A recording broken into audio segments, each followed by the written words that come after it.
back with another new video, and in this video I'm going to tell you 10 cultural differences between my own motherland India and the country that I'm right now residing in, South Korea. No matter in which country you are living, no matter where the expats are living, but they will always feel some cultural differences between their home country and the country they are living in.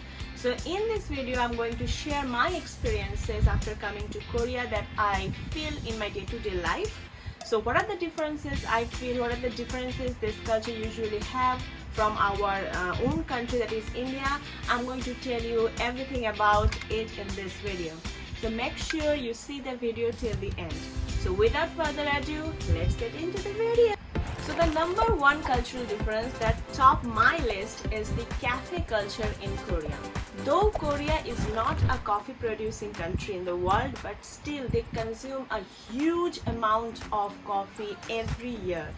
We Indians usually don't drink coffee every day, or we are not that crazy about coffee that we need to go every morning to the coffee shop and get a coffee, otherwise our day will not start. It's not like that.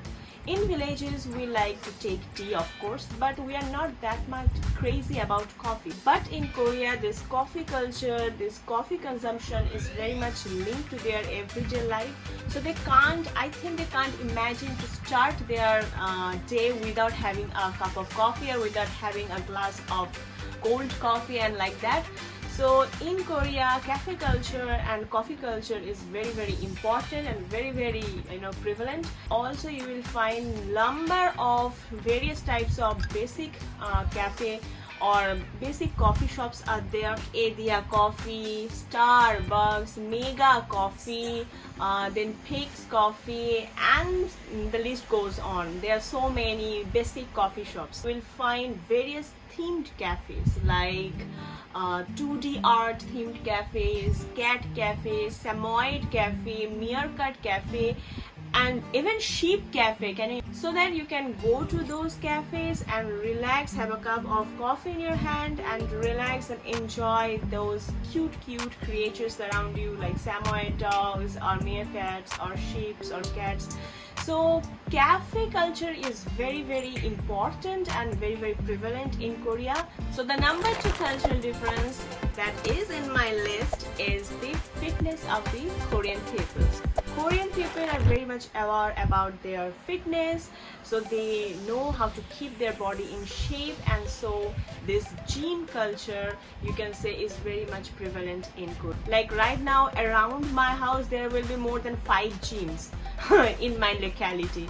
So you can imagine how prevalent these gyms are here and how often people go there, and it's a routine in their day-to-day life to go to gym and at least do 1 hour exercise every day.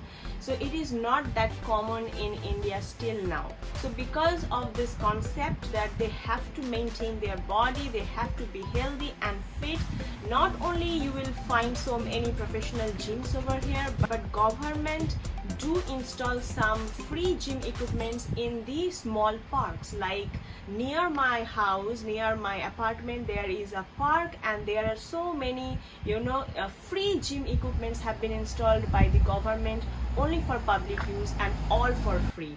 So it's unimaginable in India still now. So yes, this is number 2 in my list, that is the gym culture and the fitness culture. So I was talking about the gym culture in my point 2, so this leads me to my next cultural difference, that it's not a cultural difference, it's a cultural shock that I got. So I want to share it with you guys. So in Korean gymnasiums, especially in university gymnasiums, I don't know about other gymnasiums, but in Yonsei University I went to their gymnasium. Like I literally saw a girl coming out, after taking shower, she's coming out in the common changing room fully naked and very casually, like, and when I saw her I feel like awkwardness. Oh, what I just saw, I was like this kind of thing. So and even if I'm a girl, I cannot dare to take shower fully naked in front of another girl. I will feel shame, I will feel awkward. So yeah, it's like that. So it was a cultural shock for me, and for like 1 minute I was shocked, and I was like, whether I'm hallucinating or something, or is it just my illusion?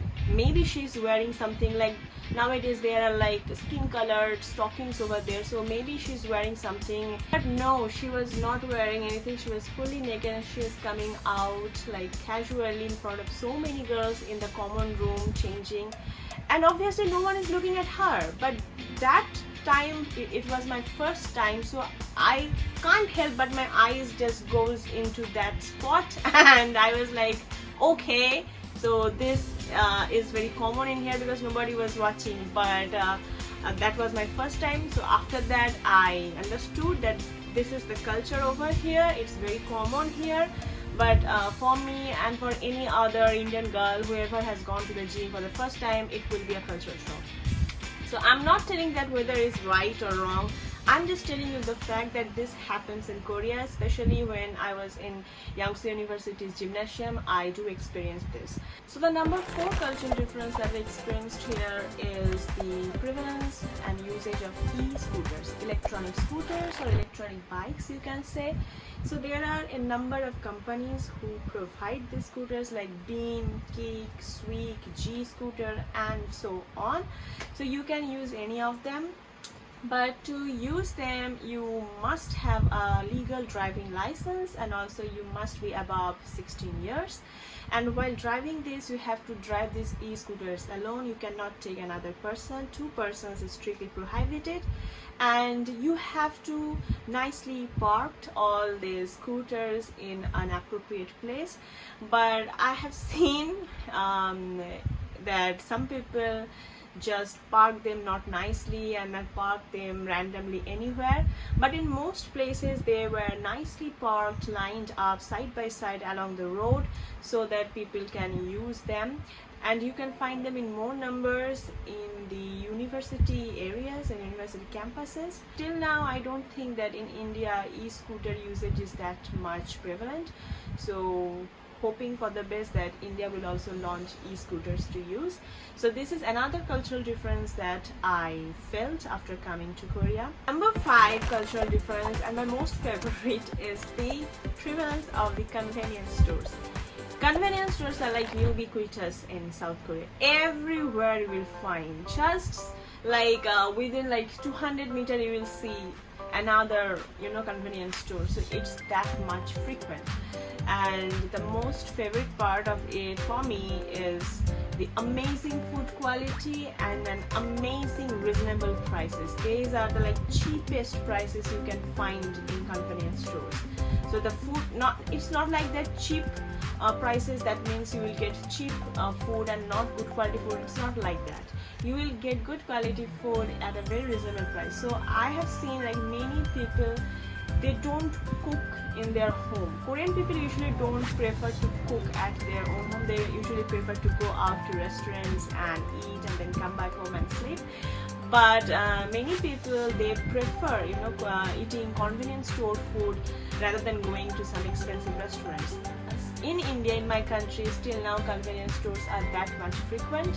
So I think every Indian expat will come, they will love convenience store food, and you can find almost everything in convenience stores, from ramen, from like literally good food like rice and other side dishes, banchan over there. Also you can find chocolates, drinks, and if some people like to have alcoholic, there are a number of alcoholic drinks, and if you want like non-alcoholic, these options are also present there. So whatever you need, you can find them. So yeah, for me, I will give 10 out of 10 to these convenience stores. So the number 6 is Noraebangs. So if many of you don't know what Noraebang is, Nore in Korean means singing. Norehada means to sing. So Noreheo is singing and Nore is music, and Bang is room. So Noraebang means singing room. So you can literally understand now what we need to do in this Noraebangs. You just go there, play the karaoke of your choice and just sing. and just sing your heart out over there, because nobody was going to listen to you over there. You are completely alone in that room and you can just sing your heart out. Whether you are sad, whether you are happy, you just go to karaoke room and sing. Usually Korean people, when they are very sad, then they go and sing their heart out, cry out a lot and like that. So Noraebangs are very cool things among the younger generations, and you can go there alone or with your friends and can enjoy that singing atmosphere. And me and Atiu has gone there once in Noraebang because I want to experience Noraebang, and it was quite fun. It's like 재밌어요. So yes, so Noraebang is very frequent in Korea. Like near my house there is like 2 Noraebangs within 500 meters. I'm not joking, within 500 meters around my house there are 2 Noraebangs. So it's that frequent. And it's not that costly. The Noraebang that we went is for like 1,000 Korean won, and you can play 3 songs, and if you give 2,000 or 3,000 Korean won, you will get 9 songs. So I think I chose the 3,000 Korean won for 9 songs, and it was like you can spend over there like 20-25 minutes, so it's quite a good deal for us. So yes, this is number 6 cultural difference for me, because in India Noraebangs are not there. So if any Indian is willing to come to Korea, you must experience Noraebang here. Number 7 cultural difference that I experienced here is the Korean restaurants. So whenever you go to Korean restaurants, if you are going to a barbecue restaurant, they will provide you aprons. So it's a new thing from me, because in India, even if we go for a good restaurant, they will not provide you aprons. So in Korean restaurants, they will provide you an apron. That means they have an option over there for apron. So it's quite a good thing. And also in Korean restaurants, you will find that each table has its own spoons, forks and chopsticks already pre-arranged for you. You don't have to call the waiters for spoons, forks or chopsticks. There is a section in each table. You just have to pull out that drawer and you can find everything placed nicely for you. You can take your spoon, chopstick, whatever you want. Also the tissue papers are also there, and also there, if you need anything else apart from this, chopsticks, spoons, and if you want to have some more banchans like kimchi, then you can just press the call button and the waiter will come to the table. You don't have to yell at the waiter that please come over here. So this is a very cool option that I experienced in Korea. In India, I never experienced this. That it's very convenient that whenever we need to call, because there are so many people in the restaurants and everyone is having their own time, own personal space, so we cannot just yell like waiter please come, we cannot. So it's better that we should have an option to just call him in another way. So the option is just press the call button in your table and the waiter will come to you and you can just ask them what you need then. So it's a very cool thing in Korea. So this is for me number 7 cultural difference. Number 8 is for me the transportation. So buses here are on another level, I must say. That the good thing is here that they give public transportation a lot of importance rather than only private cars and like that, So here in Seoul specifically, I have seen a different bus lane. Means that lane is only specifically for the buses. If you think that I have to reach at a certain place within this time, and what if I take that lane to travel, obviously no one will say anything, but there are cameras over there and the bill will come to your home that you have traveled from this time point to this time point and from this distance to this distance in this lane. So accordingly they will calculate your fine, and that fine will be to your room and you have to pay for it. So you cannot use the bus lane. That lane is only specifically meant for the buses. Another important thing that I want to tell you about the Korean buses is that they are super quiet. Like whenever you board the bus, you cannot talk. Like in India, this is a drastic cultural difference that I will say. In India, buses are really very noisy, and here the buses are so quiet that I can literally read anything, or you can do your work, even you can do your work in the bus. So in Korea, they prefer using everything automatic, so you don't have to pay your money to the driver. You just board the bus and just scan your paying card or your T-money card on the scanning machine, and then it will automatically deduct that amount from your card. And no matter wherever you go, so the charge will be like 1,200 Korean won, so for one-time travel.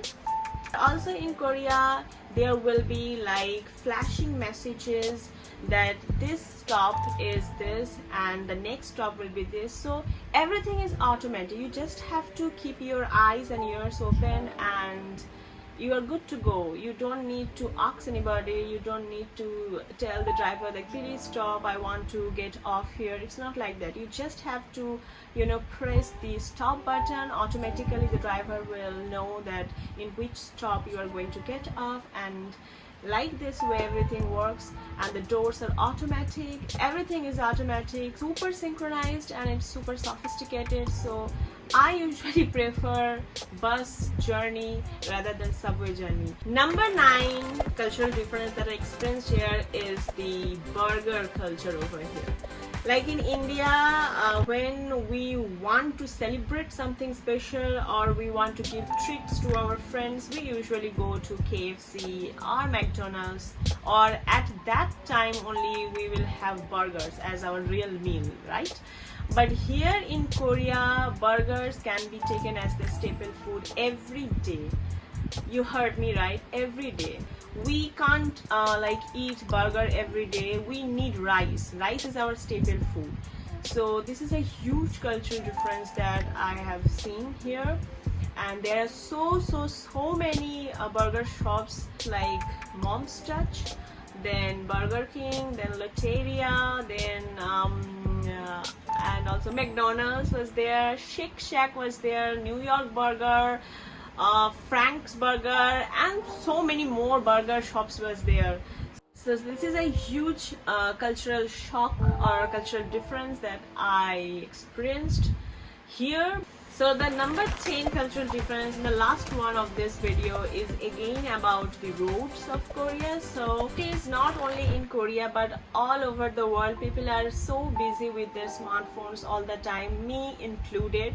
So we are now known as smartphone zombies. So to distract these smartphone zombies from their phones and to guide them properly through the crosswalk, the South Korean government installed some LED lights at the foot of the crosswalk, so that when the green signal is there, that LED lights will light up and the smartphone zombies can actually see the lights, and then they can start walking through the crosswalk. So this is a very good and tricky idea, I think. I saw here so often that there are so many big parasols by the crosswalks, so that the pedestrians can relax under the parasols from the scorching heat, because in summer Korea is really hot. Also, one very important thing I noticed, that as compared to India, in Korea you will not hear so many car honks.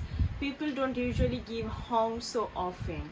Only at very emergency cases, if they need to give honk, then only they give honk. Otherwise, you will not hear any honks in any of the Korean roads. I hope you enjoyed today's video, and if you have enjoyed and learned some new Korean interesting facts, so make sure you must subscribe to my channel and share it with your Korean loving friends or family members, so that they can also gain some knowledge about Korean day-to-day lives. And also don't forget to hit the notification bell so that you won't miss any of my upcoming videos. And also comment it down whether you like my video or not, and if yes, please do comment that which interesting fact you like the most. And always say be happy and keep the people around you happy. So I will meet you with you all in my next video. Till then, take care and bye. 안녕히 가세요.